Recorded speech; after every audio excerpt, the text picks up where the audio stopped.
On en apprend tous les jours parce qu'on a envie de se sentir bien, d'être moins enrhumé, moins stressé. Et ça passe par le sommeil, c'est vraiment clé. Alors c'est pas un médicament, c'est quelque chose qu'on peut gérer, Michel Simès. Et je découvre dans vos cahiers du docteur Good, et ça c'est vraiment formidable comme conseil, qu'il est mieux de se réveiller sans mettre d'alarme, sans le réveil. Alors moi j'ai envie de dire, c'est sympa comme mais on fait comment? Alors il faut savoir qu'on a allez, entre 3 et 4 cycles de câble, ou un peu plus pour certains, de 90 minutes. Un cycle de sommeil, c'est 90 minutes. Donc, c'est tout simple. Si vous vous réveillez avec le réveil en pleine phase de sommeil paradoxal pendant laquelle vous rêvez, là, avec le comme ça, vous pouvez pas être de bonne humeur immédiatement. Donc, voilà, ça vous réveille pendant une phase où théoriquement, vous devriez dormir profondément. Donc, l'idéal, c'est soit de calculer pour se dire, bon, je vais m'endormir à peu près à telle heure, dans 90 minutes, on fait un rapide calcul et on met son réveil à l'heure, alors quand on peut, hein. En ce moment, avec le télétravail, c'est peut-être un peu plus facile, mais, et vous vous réveillez à un moment où vous êtes en sommeil léger. Après, moi, ce que je fais, j'arrive à me réveiller tout seul, sans réveil, sans jamais de réveil, parce que... À 11h30 ou... Non, je me lève entre 5 et 6h du mat, donc c'est pour vous dire. Et alors, je me couche pas à 2h du mat non plus, mais je n'ai jamais besoin de réveil. Alors, je pense qu'à un moment, votre cerveau se met en route. Je sais que... Vous luttez pas contre votre sommeil aussi, Michel Simès. Quand vous êtes fatigué, vous allez dormir. C'est la première règle. C'est très important parce que c'est le moment où le train passe.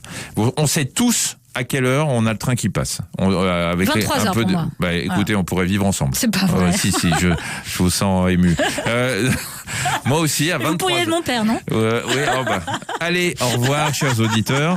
À 23h, moi, le train, il passe aussi. Si je ne me couche pas au moment où le train passe, je peux peut-être tenir 1 heure, 2 heures, peut-être 3 heures de plus. Et si je veux avoir un sommeil qui est vraiment très réparateur, j'ai intérêt à me coucher à l'heure où je commence à avoir les yeux qui piquent. Pourquoi il est si important que ça, Michel Simès, ce sommeil? Il se passe quoi la nuit quand on dort pour notre corps et notre esprit? Il se passe que c'est le moment où on va débarrasser notre cerveau de tous les déchets accumulés dans la journée et qui ne vous serviront plus. C'est aussi le moment où on va mémoriser les choses importantes parce que c'est le moment où les souvenirs ou ce que vous avez fait dans la journée et qui est important va passer vers la partie du cerveau où ça va être stocké sur le long terme. Et puis c'est aussi un moment, et ça on le sait moins, qui est très très important pour le système immunitaire. On en a parlé tout à l'heure.